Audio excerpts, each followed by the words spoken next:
What would you think if I told you that the moment a woman turns inward, truly inward, and begins to make peace with the darkest corners of herself, the world around her begins to tremble?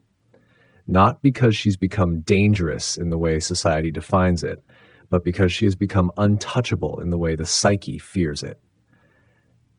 When she no longer needs to be adored, rescued, or even understood, something ancient awakens in the air around her. The illusion of control begins to slip from the fingers of those who once held her in the palm of their fragile egos. A woman who embraces her shadow is not loud. She is not angry. She does not scream her power into existence. No, she becomes quiet in a way that unnerves.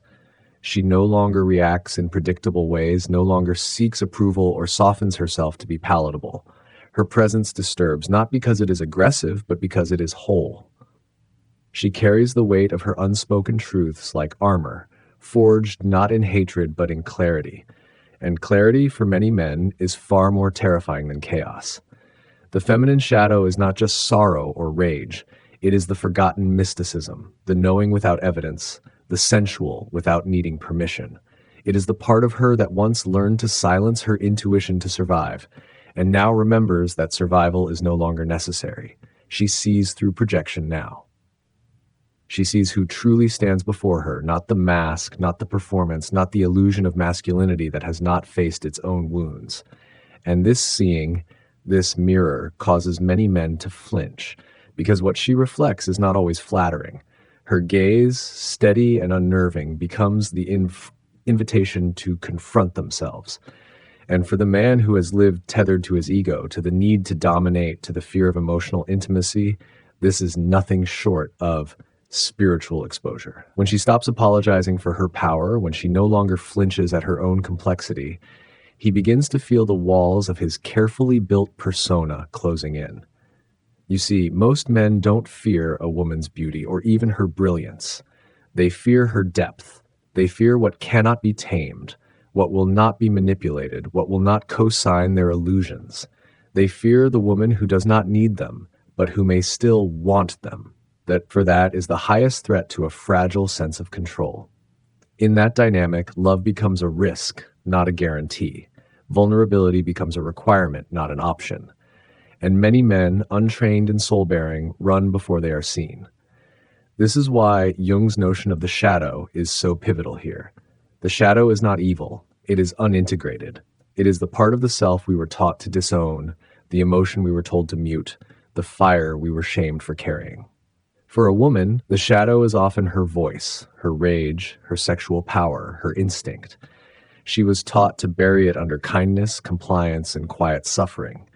But when she dares to retrieve those buried pieces, she does not become wild in the dangerous sense. She becomes real. And realness, in a culture of performance, is radioactive. There is nothing more disorienting to a man who has not done his inner work than to encounter a woman who has. She no longer gives him the script he is used to.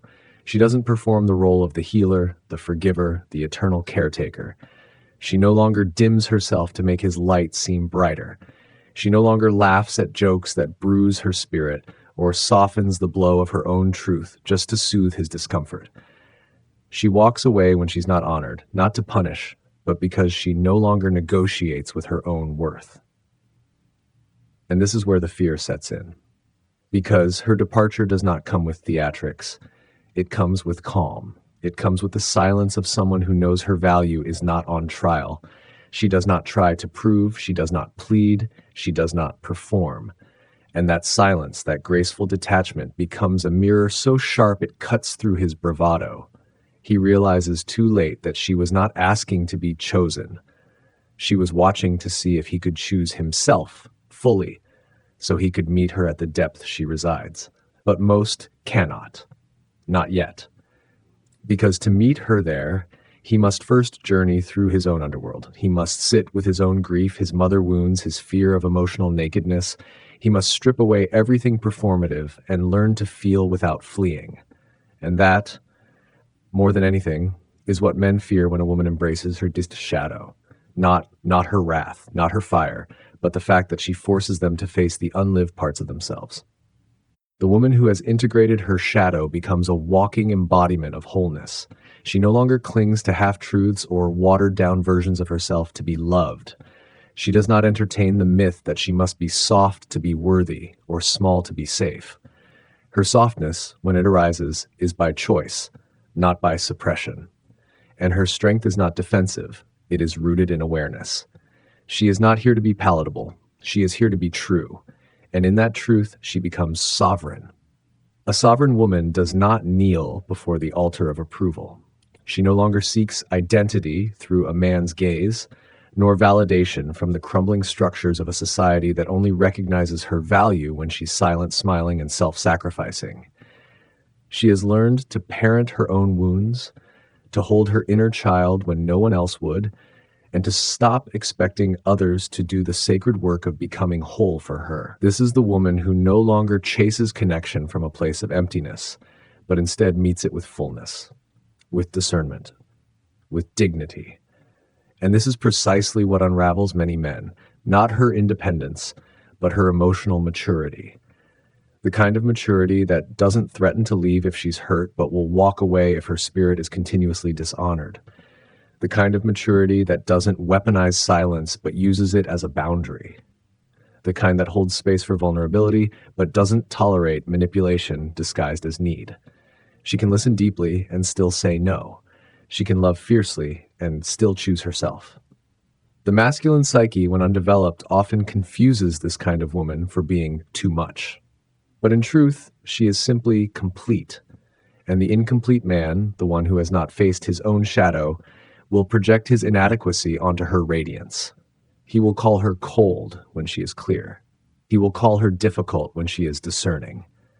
He will accuse her of being guarded, not realizing she has simply stopped opening doors to those who enter with unclean hands. She does not demand perfection, but she does require presence. She requires depth. She requires the kind of man who has sat in the fire of his own becoming and emerged not burned but forged. The man who no longer fears the feminine mystery because he has made peace with the unknown within himself. The man who no longer sees her emotions as inconveniences but as sacred messengers of a deeper wisdom. But he is rare. Most men, upon encountering a woman like this, will try to simplify her. They will attempt to put her back in the box she escaped from. They will suggest she is too angry, too intense, too emotional, too something, anything to avoid confronting the ways in which they cannot meet her. They do this not out of cruelty, but out of fear, because her very being forces them to see how far they still have to go. And unless a man is brave enough to face that mirror, he will either retreat, resent, or try to reduce her. And still, she does not collapse, because the woman who has danced with her shadow no longer takes things personally. She recognizes projection when it arrives. She doesn't waste her energy trying to explain herself to the unwilling. She no longer argues with smallness. Instead, she blesses and releases. She blesses because she knows that even the ones who tried to dim her were part of her awakening. She releases because she no longer feels responsible for other people's growth. She knows that her journey is not to carry others, but to embody truth so fully that it disrupts every room she enters. This disruption is not chaos, it is alignment. The world feels her authenticity, and the world is not used to it. Most are used to masks, to performances, to people pretending to be okay just to belong. But she no longer pretends, she no longer hides, she no longer shrinks, and in doing so, she gives others permission to rise or to flee. There is no middle ground with a woman like this. You either step into the fire of transformation with her, or you step aside. And yet, beneath her power lies a profound tenderness, a compassion not born of obligation, but of depth, because she remembers the nights she cried alone, the moments she begged the universe to make her lovable, the years she doubted her own voice. And so she walks now not with arrogance, but with reverence for herself, for the path, and for the sacred process of becoming.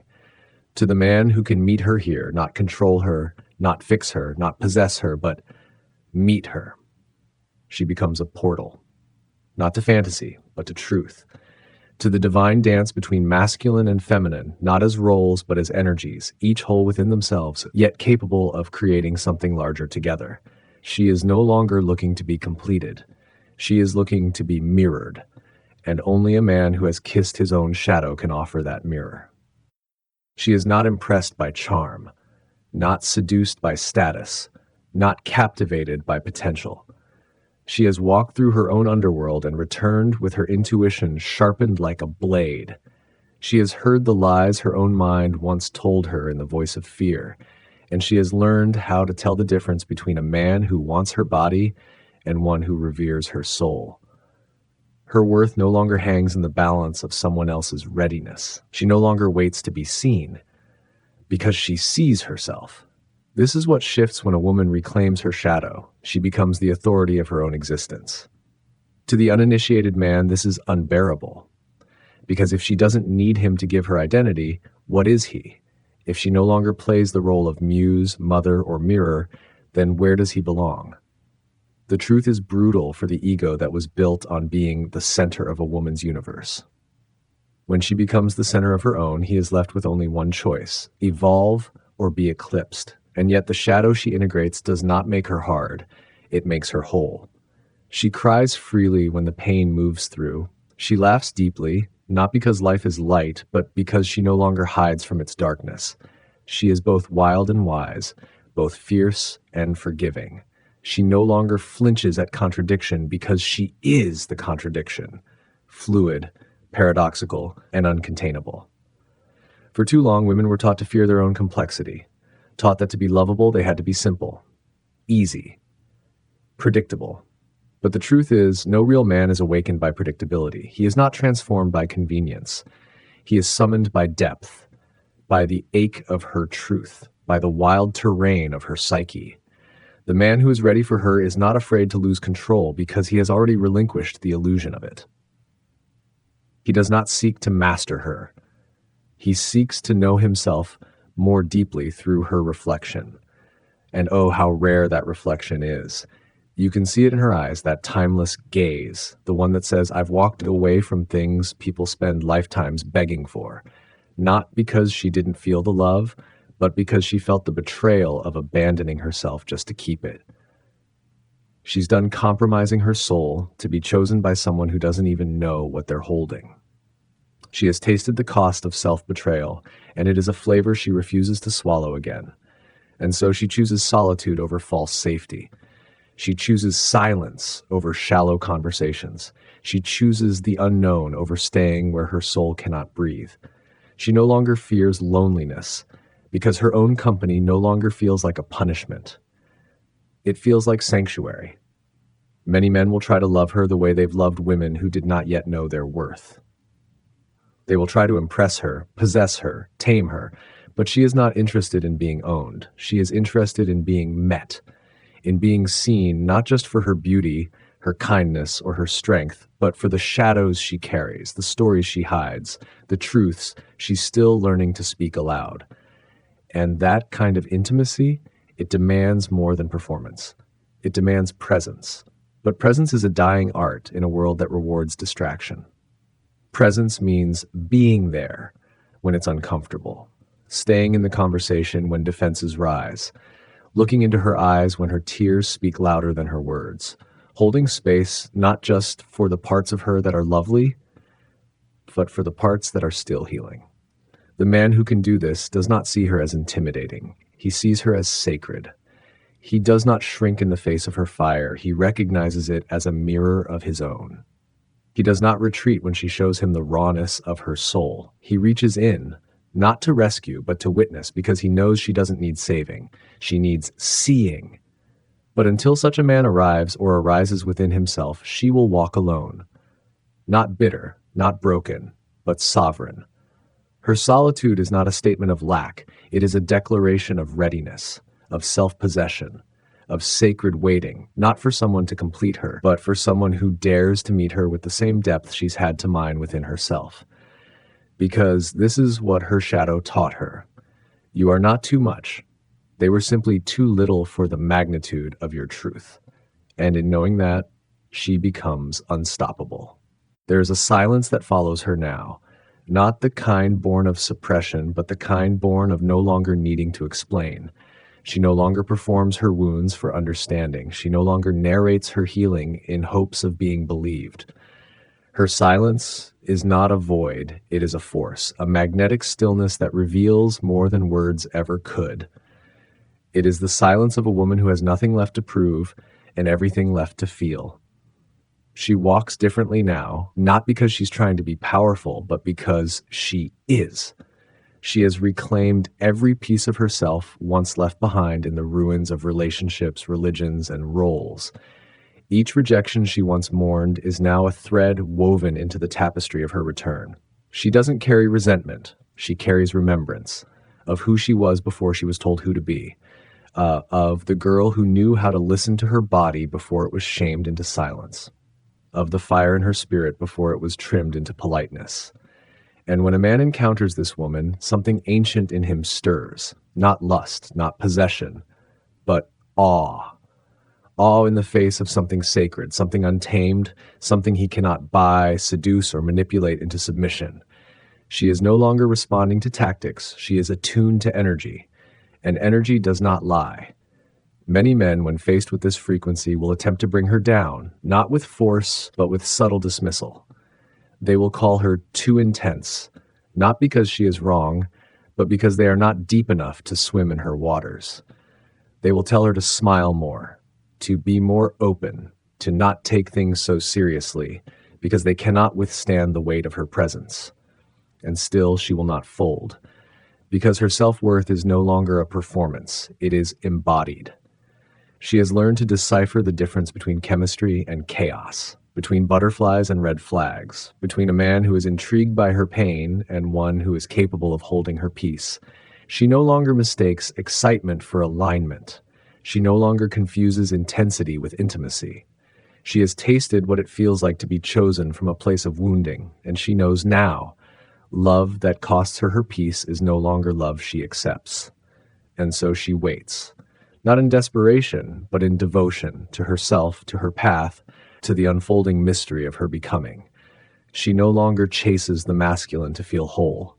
She no longer reaches out with trembling hands hoping to be held. She has learned to cradle her own heart, to sit with her own ache, to be the one she always needed.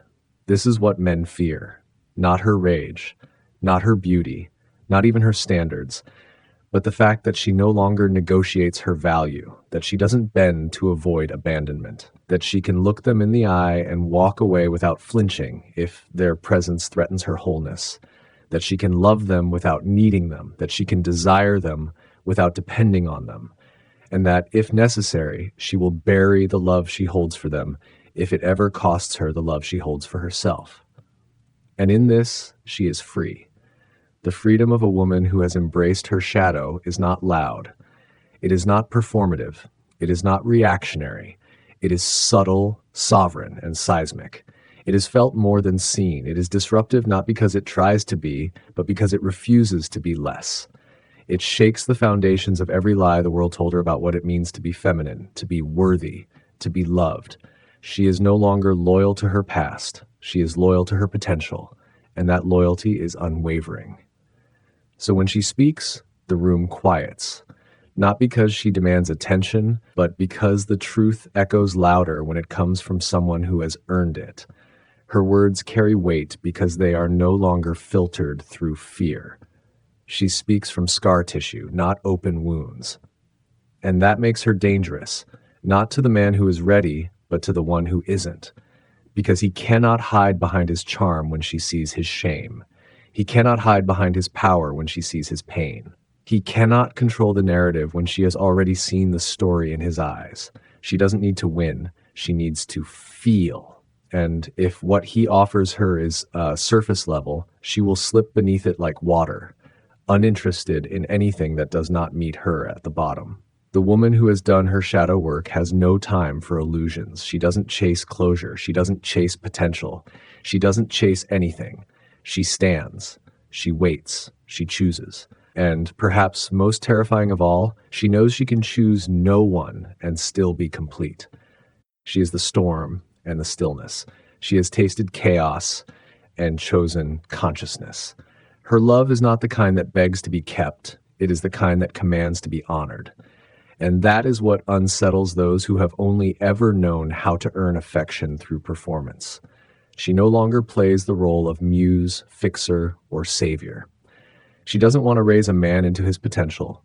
She wants to rise with one who's already confronted his demons and befriended them. Because she's done it herself. This is the crux of what Jung knew, that the human psyche is divided not by good and evil, but by the seen and unseen. The parts we show and the parts we exile. A woman who has invited back the exiled versions of herself, the angry one, the sensual one, the unapologetic one, is not only powerful, she is whole. And wholeness in a world built on fragmentation is a threat to every structure that depends on our disconnection from self. She no longer punishes herself for her anger. She recognizes it now as sacred fire, the emotional immune system of the soul. She no longer feels shame for her desire. She wears it like silk, knowing it is not sin, but signal. She no longer trims her wisdom to fit into the rooms where ignorance is praised and obedience is rewarded. She walks away from those rooms, and in doing so, she builds temples of her own. You felt a woman like this before. Maybe once, maybe never. Maybe she's the one who slipped through your fingers because you didn't recognize her until it was too late. She was not louder than the rest, not more beautiful, but she carried something ancient in her eyes, something sovereign in her silence. She didn't beg for your love. She became the mirror that revealed whether or not you were ready to offer it without conditions. And if you weren't, she didn't punish you. She simply disappeared. Not to wound, but to protect what she has built inside herself. She does not leave because she doesn't care. She leaves because she does, because the love she gives now must be met with presence, depth, reverence, or not at all. She has become the boundary she once begged others to keep. You see, a woman like this doesn't chase. She calls, not with manipulation or desperation, but with energy, with alignment, with truth. And if a man cannot answer that call, not because he's unworthy, but because he's unready, she does not wait forever. Her life is not a holding pattern. Her heart is not a waiting room. She has things to build, art to birth, truths to embody. She is not interested in playing therapist to men who refuse to feel. She is not here to validate egos, to soothe unhealed trauma that lashes out in the name of masculinity. She has wept too long, grown too deep, to confuse her sacred labor with romantic obligation. Her love is not rehabilitation. It is resurrection. It is the kind of love that awakens, that demands presence, that changes you at the molecular level, and only those who have already begun to change themselves will be able to hold it. And she does not apologize for that anymore. She does not shrink when told she is too deep. She smiles quietly, knowing that most people live their whole lives afraid of depth, afraid to dive, afraid to drown, afraid to be seen in their rawest truth. But she is the ocean. You either learn to swim or you stay on the shore, watching her from a distance you'll never cross. It is not her job to convince you to step into the water. It is not her responsibility to tone herself down to make you feel brave. If you choose to swim, she will meet you. But if you stay on land, she will still rise and fall with the tides, unconcerned with your inability to follow. Because her power no longer needs to be witnessed to be real. Her beauty is not validated by being claimed. Her worth does not fluctuate with who stays and who leaves. She has become the source of her own nourishment, the mother she never had, the lover she once searched for in others, the witness to her own becoming. And from this place, she no longer fears solitude, because now she knows it is better to walk alone in truth than to lie beside someone who cannot meet you in your fullness. The world does not know what to do with a woman like this, and perhaps that is her greatest freedom. There is a threshold a woman crosses when she has danced with her darkness and returned, not broken, but crowned. Crowned not with gold or glory, but with presence. With peace, with the quiet confidence of one who has met herself fully and didn't turn away. The fear that once ruled her, fear of rejection, of abandonment, of being too much or not enough, has crumbled beneath the weight of her becoming. She has stopped asking for permission to exist in her wholeness. This is what terrifies those who seek to control her. She does not make herself small to soothe their insecurities.